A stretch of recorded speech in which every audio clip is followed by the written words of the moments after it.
Reason why I created LikeMinds is that I didn't see enough people with my background, perspective on the world in the jobs I was in. Most of the time, I was the only Black executive, the only LGBTQI professional, nearly always had a different view on things, which in the beginning of your career was complicated because you're asking yourself, okay, there I go again. Edson has a different view.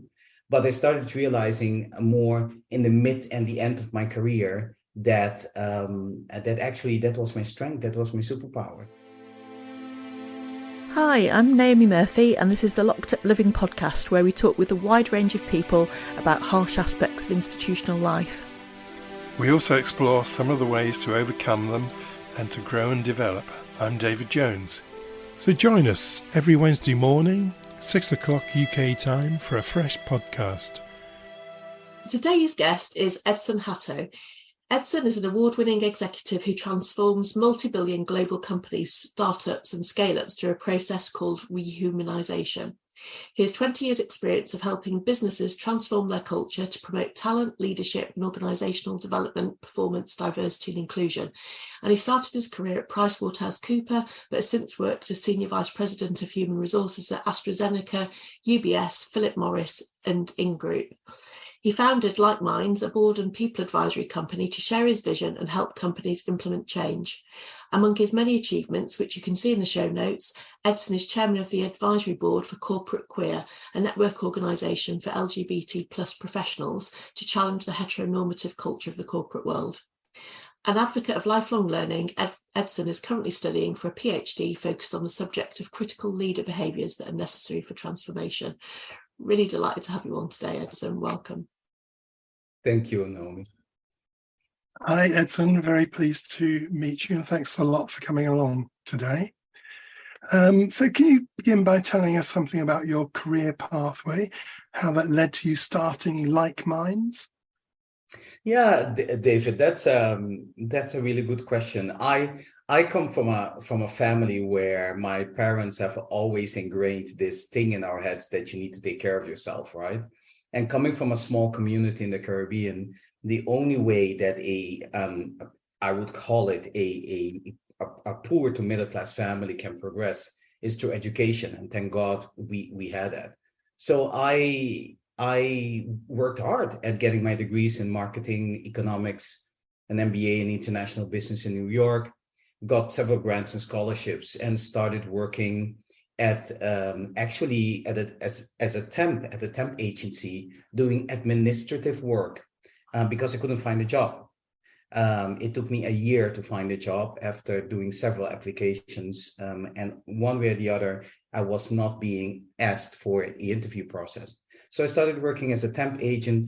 From there, someone gave me a chance to work in the financial department, and from there onwards to consultancy, and I got into strategic business development. So I helped companies with their strategies and aligning their product market services. And during one of these projects, I had to look at the human side of an integration that we were doing of a couple of big business units. And I did that piece of work, and the head of HR of that business asked me to come and work for her. And that's how I got into HR. I was really reluctant, didn't want to do it. And this was, I think, 25 odd years ago, and I never left. So that's how I got into HR. And the reason why I created LikeMinds is that I didn't see enough people with my background, perspective on the world in the jobs I was in. Most of the time, I was the only Black executive, the only LGBTQI professional, nearly always had a different view on things, which in the beginning of your career was complicated because you're asking yourself, okay, there I go again. Edson has a different view. But I started realizing more in the mid and the end of my career that that was my strength, that was my superpower.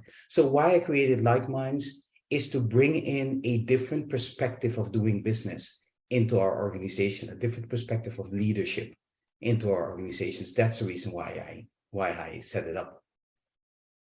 Thanks very much. And I think you've already described to us there how your parental influence, their guidance towards education, but I think also something about their influence on encouraging you to be determined and persistent had quite a lot to do with your pathway, perhaps.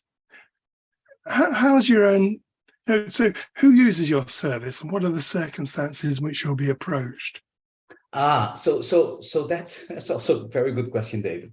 I started this company in 2016, and up till now, all my clients have been referrals. These are people that have coached in the past that now are in executive roles or are CEOs themselves, and they call me and they say, Edson, we have tried all the standard processes. We have tried all the standard advisory firms, and it's not working for us. Come and help us, right? So most of the time, that's how they start. And the second part is, I then go into a bit of a due diligence with them, because I also am very upfront around, if we start this process, it starts with you as a leader, and it starts with you as a leader and your team.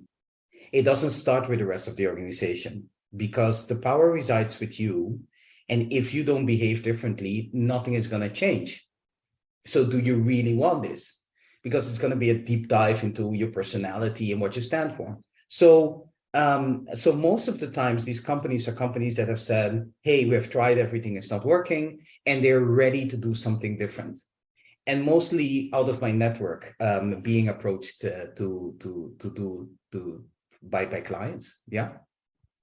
Can I just ask, is it mainly companies that have got significant problems that they're kind of like feeling quite desperate, that they know they have to do something drastic, or does it tend to be more progressive companies that want to stay on top of things and find it easier to spot problems emerging and addressing them before they become big issues?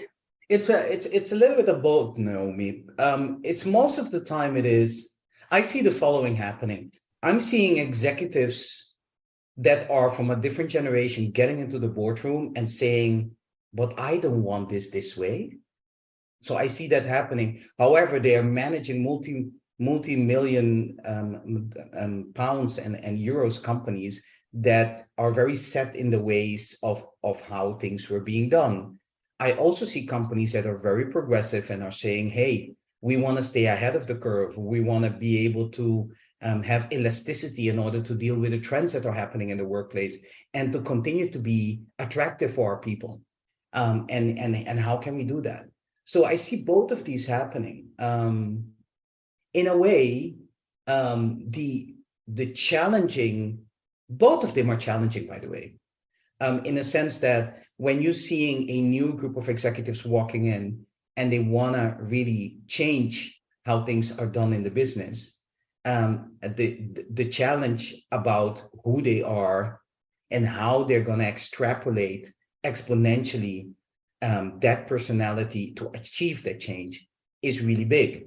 Because a lot of times we have, I call it the executive principle, right? You get into the chair and suddenly you feel you need to behave differently or you need to do differently.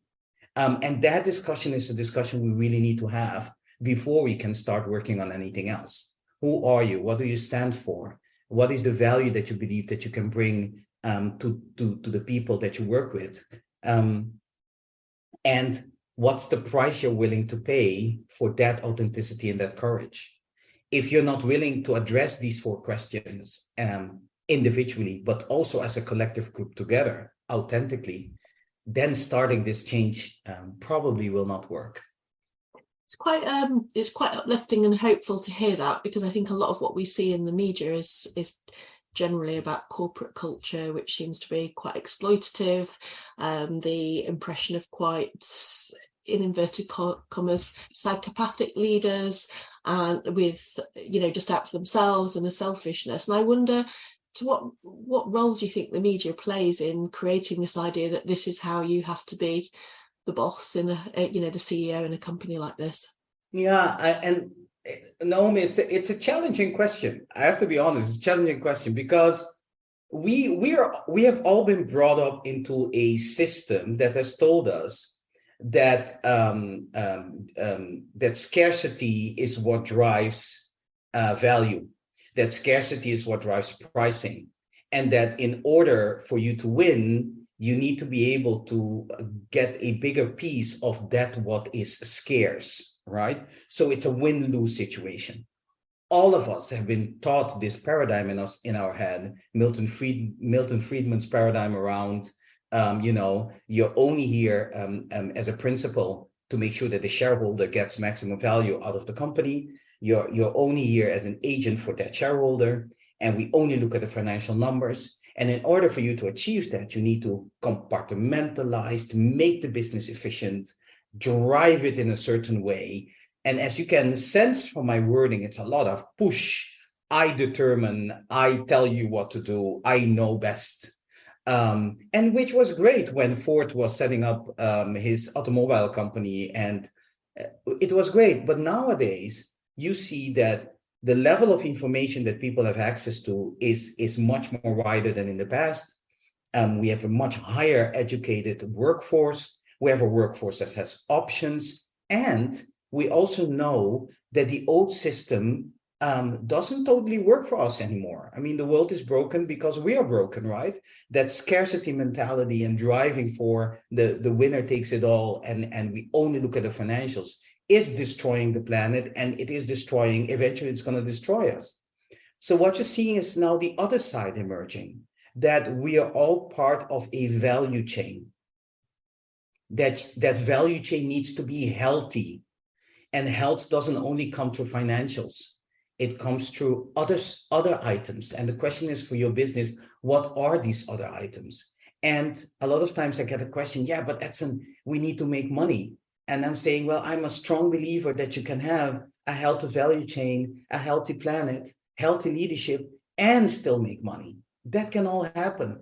I think there is a bit of laziness here, and maybe that's what the media is doing, because they also only have a certain amount of minutes to put a point forward. There is a certain laziness here to say, oh, we need to treat everyone equally, just look at the financials, and actually a leader needs to drive things top down and get it done, because that's what we pay them for, right? And that dominant narrative, when we start working with our clients, that dominant narrative is the first narrative we start to unpeel. Why is this narrative so important? Do you really believe you cannot do it differently? And what are the gremlins or the determinants that are stopping you from believing that you can do this differently? So to answer your question, yes, we have all been brought up with this paradigm of singular, Western-driven, capitalistic leadership that is only focused on you need to just make the money and the rest will take care of itself. And we know that's not the case. It's not happening. The planet is dying, and it is because of this way of thinking that it is dying. Thank you. That's really very interesting. So earlier on, you mentioned how you focus really on the leadership when you engage with an organization. So do you really think that kind of top-down approach is the most effective? David, there is a blind spot there from my side, right? So it's well spotted. Throughout my career, being a someone that was brought up in the Caribbean, worked and lived in Europe, worked and lived in the United States, I have encountered leadership that sometimes I didn't totally understand. And unfortunately or factually, these were all white males, white male executives educated in the top universities that we all know of, with a certain way of looking at the world and a certain way of believing that they need to be leaders. And very early on, I realized that block, if something doesn't happen with them, this system is never going to change. Now, we also see movements like Black Lives Matters, and we see now very rich hires, people that inherited a lot of money from their parents saying, I don't need that money. And there is even a group now coming together saying, this money was made on the backs of other people. I want to give it away. I don't need it. So you're also seeing the other side, which is outside of corporations, saying something needs to change. But I think in corporations themselves, the market rigor and this doctrine of how leadership should be is so invasive and nearly permanent that if we don't tackle it head on, it's not going to happen. Now, am I going to be effective alone? No. Am I going to be effective with much more of us doing this? Yes. So on scalability, David, answering your question, probably the dent I'm going to cause is going to be minimum. But if more of us start doing this type of work, that dent is going to be bigger and bigger. And I'm seeing it with leaders. There are leaders that are already starting to shift, saying financials only is not going to help us. And there's several brands out there that we can mention that are really doing the best to look at it differently. I think, David, it reminds me of trying to change a culture in a prison, for instance, or also in a very traditional psychiatric hospital. And I think we found that if the senior staff role modelled particular principles, that was really useful. But actually, we found training the people who were perhaps at the bottom of the hierarchy with knowledge and giving them concepts, that actually if they were talking about things in a very knowledgeable way, it forced the people in the middle to have to get abreast of it because they didn't want to be shown up by healthcare workers, or prison officers, for instance. So the more senior staff would then make efforts to make sure they knew what we were talking about, so as not to get shown up. Yeah, absolutely. So when I start the process, Naomi, I started with the executive team to find out how ready they are for the change. Because step two of our process is we start engaging with the organization. And what I've seen happen a lot of times is we engage with the organization, you educate people, and then they go and talk with leadership, and leadership says, no, I don't know about that. I hear you. We have given you the podium and we're going to continue the same way. And in order to avoid that my team and I engage in a process that's going to be counterproductive, we always start with the leadership team to find out how much change they're ready to take on. I cannot mention names, but there was one company that we walked away from because in the first meeting we were doing a pitch. I think it was like in minute 20 or 25, because I was looking at my watch, and this CEO said, yeah, but we don't need this. It's our people that need it. And I started drilling down on that question, because that is immediately a red flag for me. The moment the executive team puts everything that needs to change outside of itself, that means they don't want to change. That's literally what it means. I'm curious, David, if that's what you were getting at, that sense of sometimes in some of the organisations we've worked in, perhaps the most senior people talk a line that doesn't necessarily feel that it's being matched by action. I don't know. I'm curious about, because you sounded quite cynical about Edson's idea of needing to target the most senior staff first. Well, as you know, Naomi and I both worked in organisations with toxic and consequently very wasteful cultures. So I don't know whether that makes me cynical or not, probably a bit. But anyway, do you think you could say some of the challenges that businesses face when they want to change their culture, Edson? Sorry, repeat it again, David, if I... Share some of your experiences about the challenges that companies have faced when they want to change their cultures. Yeah. So there is one first challenge we face is a lot of times people Organizations don't know the leadership culture that they have. And I'm still trying to find a metaphor to describe this the right way. It's like I think Plato had wrote something about this, right? The first time an actor walked out of a cave and saw sunlight, and this person came back and told the rest that he saw sunlight, and they killed him because they thought he was crazy, right? Because and they were like, sunlight, are you crazy? There is no such thing as sunlight. But it's the same thing. The people are in these organizations, they are enacting a certain type of leadership culture, and they don't even know what that leadership culture is. And that's the first thing we do with them. Which leadership culture do you think you have? And we put that against which leadership culture do you think that your employees believe that you have? That brings up a big discussion. Then the next question we a lot of times talk with them about is, what's the maturity level of your organization? Are you a startup, scale up? Are you in professionalization phase? Are you reinventing yourself? That's from the organizational perspective, to really find out, where are they? Where do they feel that they need to be or not?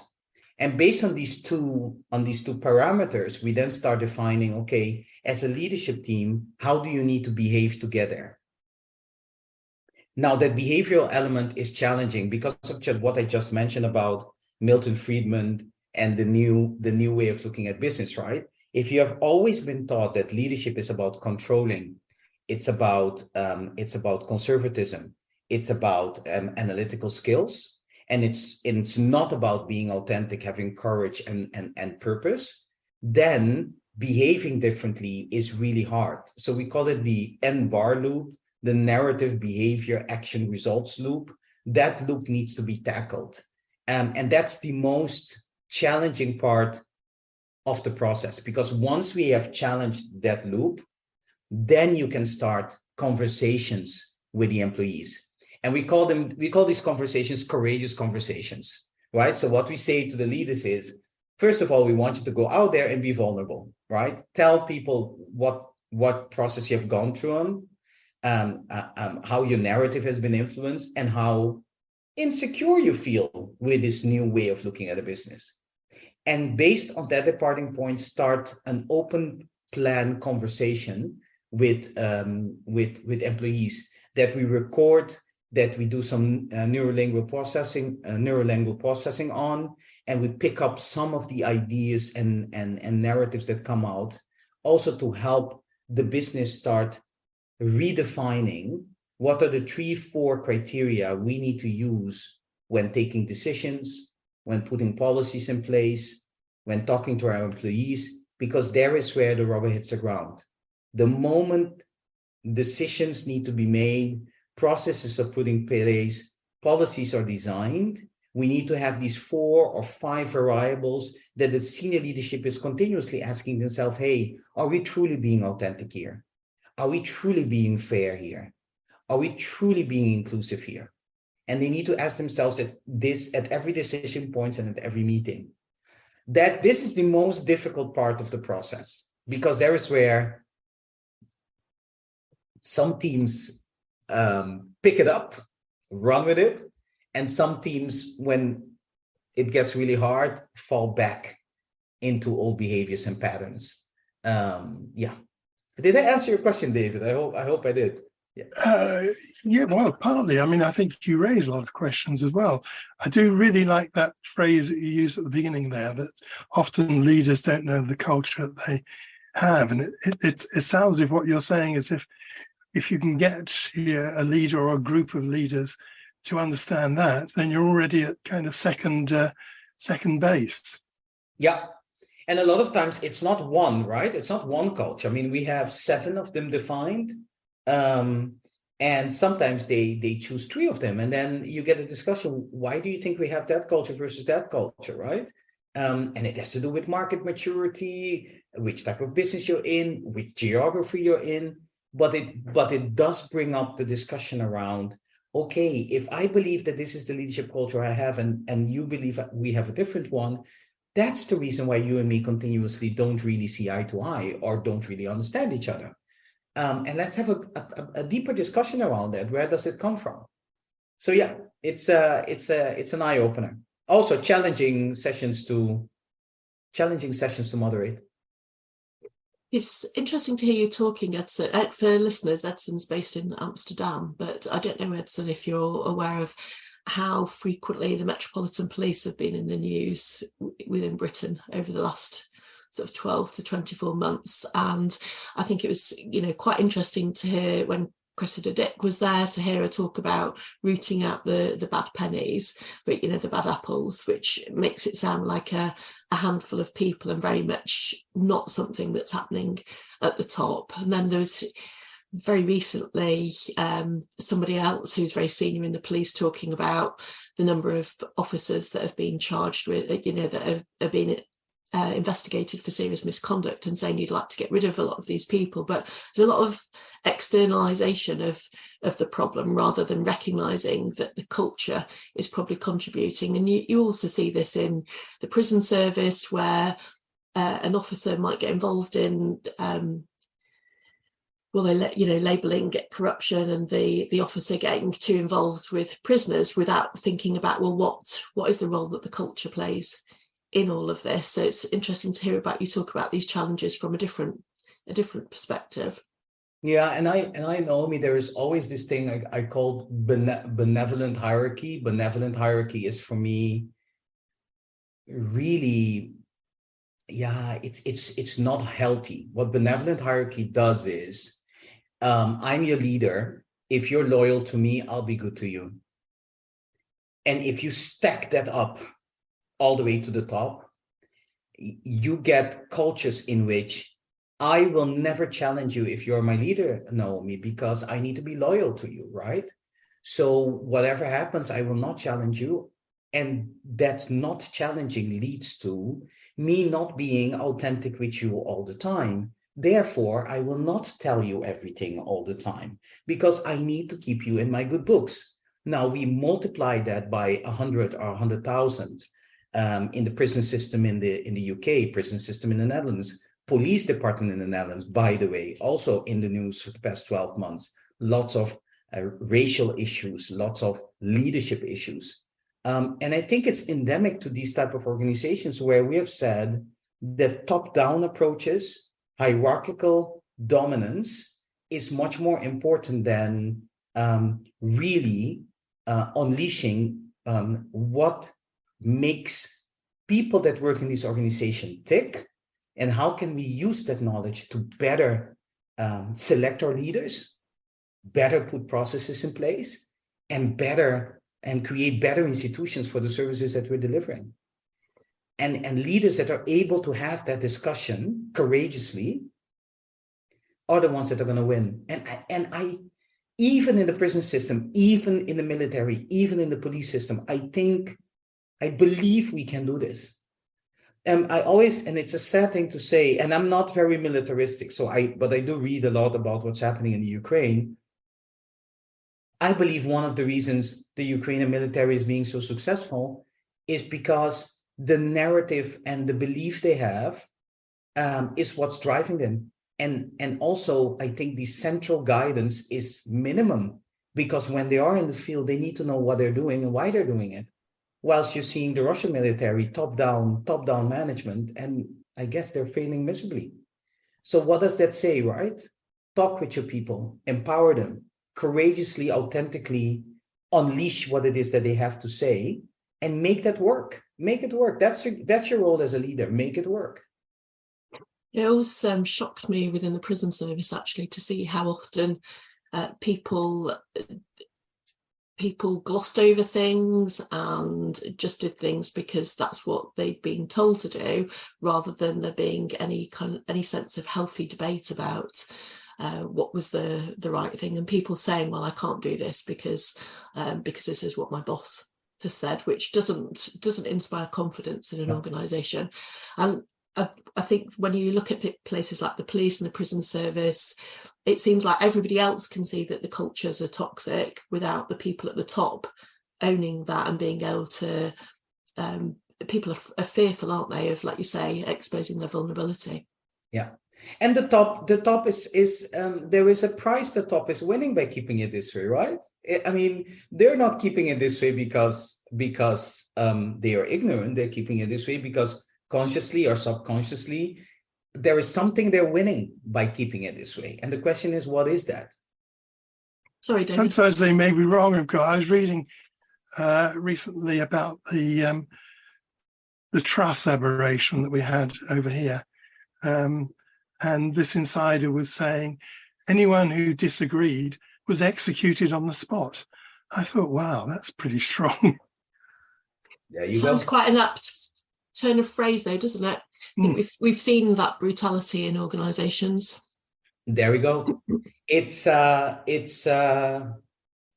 I don't believe in that type of leadership. I think there is a blind spot here, David and Naomi, that I always, and in my PhD, I'm trying to get some sense out of it. A lot of the leadership paradigms and philosophies that we're using now are very Western driven.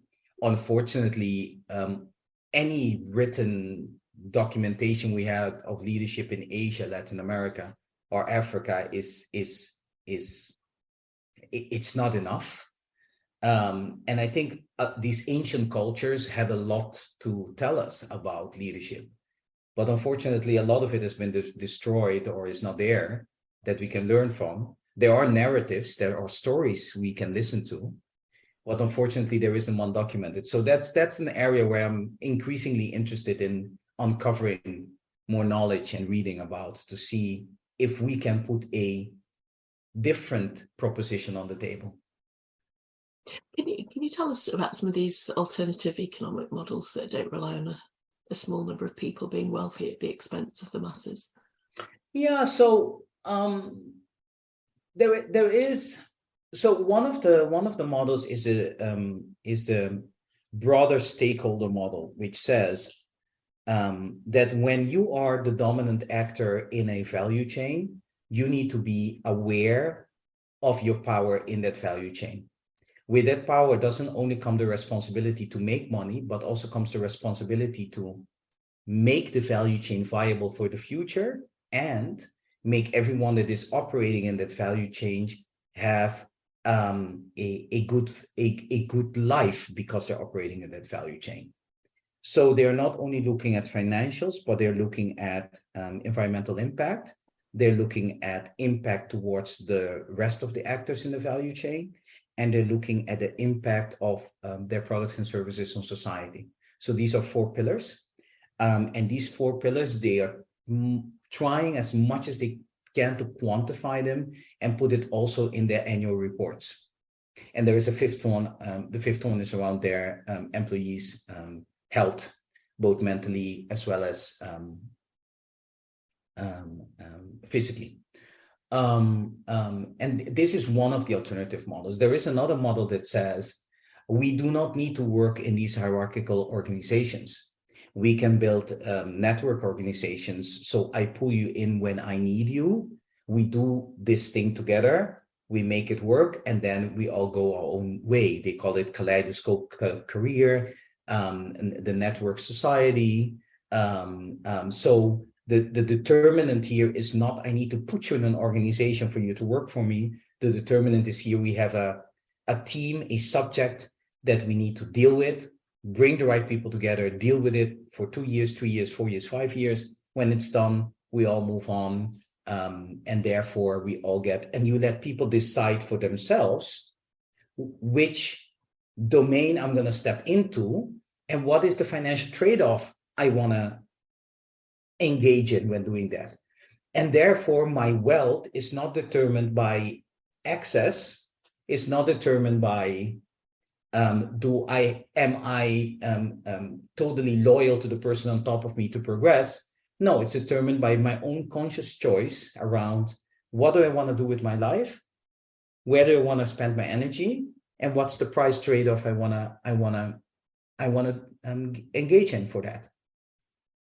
That's a second model that people are looking at, and there's also the last model where and it has been it's a Brazilian I forgot his name at the moment that institutionalized it, where employees themselves determine the salary of their co-employees all the way to the top, but also that employees also determine how much value they want to give to the shareholder, depending on where they stand with the organization. It's an experimental phase, but it's also a way. And not to forget, capitalism is not bad. We have overused capitalism. That's what's going on. We have driven it to the extreme where it has become a tool to get rich at the expense of others. I do believe that a certain form of capitalism still is very useful, but we need to make sure that the excesses are managed. And at the moment, we're not doing that. Thank you. Your approach to organisation seems to share quite a few similarities with working psychologically with individuals. With individuals, we often want to understand the history in order to have some context for how problems have emerged. Is this necessary for an organisation as well if it wants to change? I believe so. I believe so, and I believe so because I'm going to digress a little bit here. My leadership consciousness started evolving when I started reading about my past. I started reading about my forefathers, where they were slaves, on which plantations on the island, which family on the island owned my great grandparents. We know that now. And therefore, my leadership consciousness started evolving around, wow, if my ancestors went through all of this, then of course I need to persevere and continue, because whatever they went through is not to be compared with what I'm going through. So there is no complaining happening here, Edson. Get on with it, right? So that's how my leadership consciousness evolved. I believe that also organizations have a consciousness because they do have a responsibility in society. A lot of organizations during moments of crisis were on the wrong side of history, and acknowledging that, knowing that, instead of just pushing it away, is necessary for you also to be able to take accountability and responsibility for the role you have in the communities right now. And not a lot of companies are doing that. And you're seeing it happening now. I think several UK organizations went back to acknowledge their participation in slavery.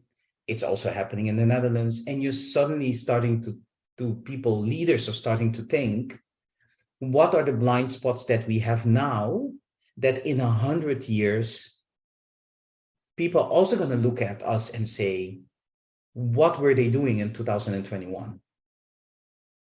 Because that's going to happen. And I think climate is one of those. I think the excesses of capitalism is one of those. The fact that we have 5% of the world living in absolute wealth and 95% in abhorrent poverty. These questions are going to be asked in a given moment. So yes, I do believe we need to look at the past in order to move to the future. Definitely. Yeah, I think that's interesting, because I think when organisations like the prison service and psychiatric hospitals often seem to put a lot of energy into trying to transform their cultures, but I'm not sure they're always aware of the historical scars that are there, which, you know, I guess sometimes it's uncomfortable to look at some of those past. You know, you're talking about organisations that are involved in slavery, for instance. It's quite painful to accept, you know, an organisation's role in something that's so wrong, but without being prepared to do that, I guess it's hard to understand where the origins of some of the culture that we've inherited at times is. Absolutely. And we shouldn't forget, the first stock market was created in Amsterdam, and it was created because bonds were sold to build ships in order to go to Africa and to transport among other things, slaves, right? That's how the Dutch stock market started. Wall Street started for the trading of the slave ownership papers, right? So when you have ownership of slaves and you needed cash, Wall Street was one of the places you went to start selling that, right? So if you look at capitalism and you look at the winner takes it all mentality, here is where it comes from. Disproportionately abusing or enriching yourself based on a power dynamic that is not fair. Now, my challenge is make the power dynamic fair and use your influence, because I think you can do both. And that is where the equity is going to come from. And we can start building a better place. So for prison system and for hospitals, I think this is absolutely imperative, because otherwise you're not going to change it. And you've already touched on this, but I wondered if you could distill really what are some of the features of a healthy organisational culture? What is it that organisations should be aspiring to? Yeah, I think a healthy organizational culture is an organizational culture of debate. And I say conscious debate, because you cannot always be debating. There are some moments in organizations you need to execute, you need to ensure safety, you need to do stuff. But healthy debate is continuously encouraged there where change needs to happen. The second thing is there are processes in place that can give people safety. That means when someone talks, when a leader does something that he shouldn't have done, or if a co-colleague does something that he shouldn't have done, there is a process in place that is determined to make sure that that behavior doesn't happen anymore. And there is a process in place that doesn't take 8 months to be completed, but is swift, is immediate, and deals with it. And a third part of a healthy organization is the decision-making variables of the senior team when dealing with dilemmas and challenging is known for everyone. So the narrative when a leadership has taken a decision is clear and is known for everyone. You might disagree with it, but we all consciously know where it's coming from, and we can have peace with that. I mean, these are three things that I think makes an organization extremely healthy. It's really helpful, thank you. And take a slightly change of tack, Edson, but do board members understand the nature of institutional racism, homophobia, sexism, as opposed to that which is exhibited at an individual level? Because quite often you'll hear people talking about it in a way that implies that there's a confusion of the two. So Naomi, we can talk for days about this, right? The answer is no. No, because there is this thing called the paradox of embedded agency. That means if I am part of a system that gives me the advantages that I've always made use of, it's built into my subconscious, and it's hard for me to say, hey, wait a minute, I am successful because of this and not despite of it, right? And it's hard to make that distinction. That's why I think history is important. So when I sit with leaders, and it's really funny you're asking this, because this week I had a session about this on equity and equality. I'll get to that one soon, but there is one with leaders around. Yeah, but Edson, we have been trying to get more women into the executive team and it's not working. And but we're doing everything to make sure that everyone is equal and bring them in. And then I said, but what are the dominant norms based on which you're doing the selection criteria? What are the dominant norms based on which you're asking your questions? Because you're all male in this room. And I can imagine that if you are asking questions only from your dominant perspective, a lot of our female candidates are going to be totally put off by it. Silence, right? And if I add to that, remember the system of companies and institutions was built by men. Inherently, remember, women just got the right to work. What was it, 75 years ago? I think in the Netherlands it was 75 years ago. I don't know when it was in the UK. So we shouldn't forget that all these institutions were built from a male perspective and a white male perspective and DNA. They weren't built from a different perspective. So that's why I think history is important for us to understand what the dominant norms are now. The other one around equality and equity, right? There was another discussion we were having. But Edson, I don't want to discriminate. I want to treat everyone equally. This is also it's a very interesting statement. I said, okay, so if you're not discriminating and you're not excluding other people, why is it that your senior team is fully Western European white, and yet your organization has 400,000 employees and is based all over the world? What's happening that people are not systemically growing through these ranks? Question mark. The other question was around equity and the equality. Yeah, but in our business, we need to treat everyone equally. I said, but do you understand that when you treat everyone equally, you are excluding people? And I said, I'm just going to make it very rudimentary, very basic. If I am blind and you don't know that I am blind, and you want to treat everyone equally and you give me the same test to fill, I will fail that test because I'm blind. You just didn't know I'm blind.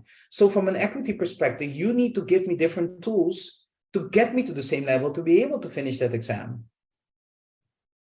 And this is the difference between treating everyone equally versus building an equity in your policies, your procedures. The next question is, yeah, but then we will have to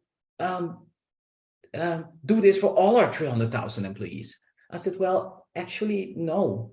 Have you asked your employees what they feel is important and what they feel is less important? And nowadays you can do that very easily and they will tell you. And those are your focus points, nothing else. So here is where I think a lot of leadership groups still are grappling with institutionalized racism, with a system that they feel is equal, but actually is a system that excludes more than that it provides access. And you're emphasising the need to have conversations with different people, aren't you, within that actually if you're part of the dominant management culture, that you're not likely to have been having the kinds of conversations that expose you to some of the challenges that other people might face. We sometimes see massive investment in transformational change with very little evidence that it's made a difference. So, for instance, there was a report criticising the NHS for lacking ethnic diversity at board level, but the focus on diversity following the death of George Floyd suggested nothing had really changed. We see the same in the police and the prison service. Where are these kinds of organisations going wrong, and what action could they take? There is a couple of things that I, as an HR executive, always tackled when I came in. It got me into a lot of trouble also, by the way. It got me into a lot of trouble with the dominant norm, with the dominant group. Sometimes even led to dismissal or mutually agreed, let me walk out of here because after 3 years, there is really a different view of what leadership is. First of all, there is this thing about, at this moment in time, we're hiring a lot of diverse talents to get them in. Where are we doing that? We're doing that in the lower ranks or the middle ranks. When we are hiring on the executive ranks, you see that a lot of these hires need to have a referral or a reference of someone that has been in that system already before. Now, the chances that reference is going to be positive is minimum, or the chances that reference being there is minimum. That's one. The second thing is, should you find that odd brown, black person that does go through all these steps and is successful, a lot of times it's only 1 out of the 10. So the chances of that person being successful is also going to be complicated. The third part is, like I said, if you're not willing to really have a discussion about the dominant norms in your group and how these dominant norms are excluding, and if you're not ready to address the paradigm of embedded agency, then it's not going to happen. We're going to put more diverse chief diversity officers in place, more events, more awareness sessions. We're going to put a diverse and inclusive recruitment team together, and they're going to bring them in. But it's not going to happen because the dominant norm and the paradigm of embedded agency are blockages that stop a systemic change from happening. And the only way to achieve that systemic change is by tackling these two things. That's why, David, I start with the leaders, because if there's something doesn't happen, I don't believe that anything else is going to happen lower down. Excellent. Thanks very much indeed. So how do we help the society create and choose ethical leaders? How do we help societies? Ethical leaders, right? That's a big one, David. I need to think about that for a moment. I need to think about it because there is something there into the definition of what ethics are, right? And the reason why I am challenged by a question, and I really need to think hard about it, is ethics are also defined by dominant norms, right? They're also defined by dominant norms. So for me, ethical leaders are leaders that are aware of how the system has been constructed and the blind spots that this construct has. So an ethical leader knows that the prison system is I dare to say it's a power system, because you have inmates that have broken the law. You have to behaviorally make sure that they behave the right way. And most of the time, the most basic, easiest tool to grab is power, right? Confinement. And there are blind spots to that way of working.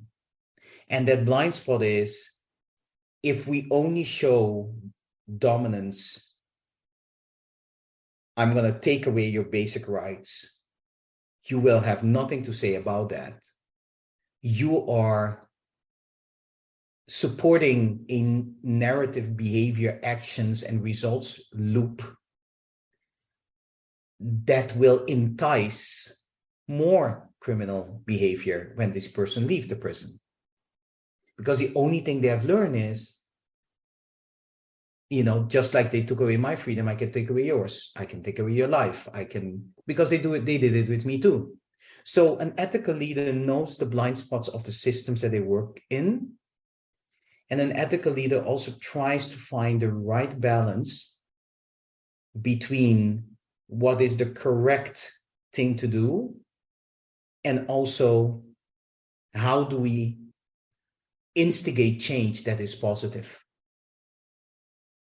And the ethics of that is sitting with the norms that are important and yet challenging them when you feel that they are not working. And having the courage to challenge them when you feel they're not working. I think these three elements are the elements for an ethical leader for me, from an organizational perspective. I'm not talking from a philosophical or societal perspective. If you purely look at an organization, this is what, for me, an ethical leader would do. Thank you. I think you're brilliant at thinking on your feet, Edson, because it really was, as I was listening to you, I realized really very complex question. And I think what you've done is you've honed down to the elemental basics of the question. So thanks very much for that.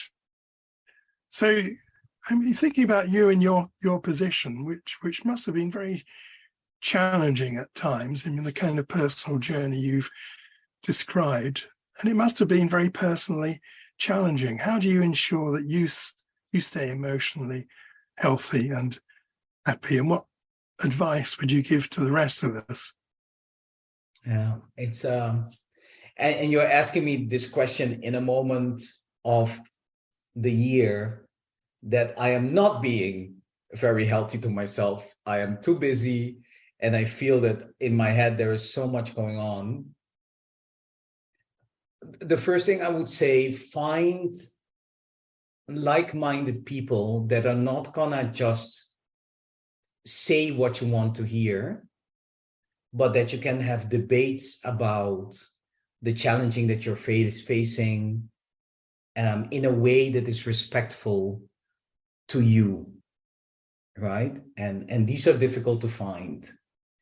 The other thing that I try to do to keep emotionally healthy is I try as hard as I can to really take the weekends off, not working on Saturday and Sunday. Unfortunately, I'm failing miserably these past months, but that's what I try really to do, because when I do that, the energy on Monday morning is really there. And the other thing is, yeah, I'm gonna sound like Oprah now, but this is what I do. In the morning when I wake up, between opening your eyes and being fully conscious, sometimes things pop up in my head. Oh, I need to do this, I need to do that. I have a pen besides my bed. I always write them down, and I always act on them one way or the other. And that has been for me extremely good. Also when I didn't want to act on them, because sometimes there are things you don't want to act on, and then you wake up, you're like, yeah, but you do need to do it. And that has kept me healthy, because it's a way of continue to drive my own car. And because one of my coaches, and I have a coach, by the way, my coach said to me, Edson, and this is about knowing yourself, I get stressed when I'm not driving my car, when I'm not consciously driving my car, because sometimes you can give the car away, and the car, by the way, is your life, right? Sometimes it's nice to say to someone, for this piece you're in charge, right? But you need to make that decision consciously. And when I do it unconsciously, stress comes up. I'm doing things that I'm not intentionally thinking of or not intentionally wanting to do, and I know that I need to stop and rethink what I'm doing. Because when I'm feeling stressful, it's because I'm doing something that I don't want to be doing. But that's how it works for me. I don't know if it works for other people that way, but that's how it works for me. I thought it was a really interesting answer, Edson, and I think something very different for people to think about in there. Yeah. When you had me going there, though, when you mentioned going from a car to a coach, I was wondering how you drove that around Amsterdam. No, the car is your life, and the coach is the traffic person, the traffic cop that stops you once in a while to tell you, I don't think this is the right direction. You might want to stop and rethink this. Yeah. So that's how it works for me. But hey, I'm not gonna tell you how old I am. It took me a couple of decades to get there, to started realizing how my internal mechanics work. Great metaphor, thank you. It's been a real pleasure meeting and talking with you, Edson. Thank you, David, Naomi. Thank you for these questions. They also made me think. I probably have to chew on them a little bit more.